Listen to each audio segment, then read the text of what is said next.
X-ray diffraction পদ্ধতিটি clay মিনারেলের গঠন নির্ণয়ের সবচেয়ে নির্ভুল।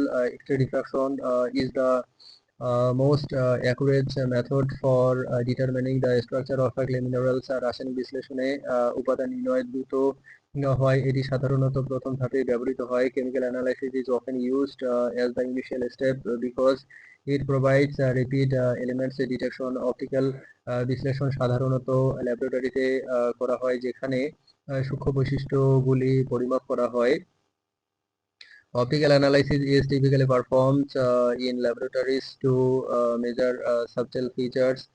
বিভিন্ন পদ্ধতির সমন্বয়ে নির্ভুল এবং দ্রুত ক্লে মিনারেল শনাক্তকরণ সম্ভব হয়, যা গবেষণা ও শিল্পে গুরুত্বপূর্ণ।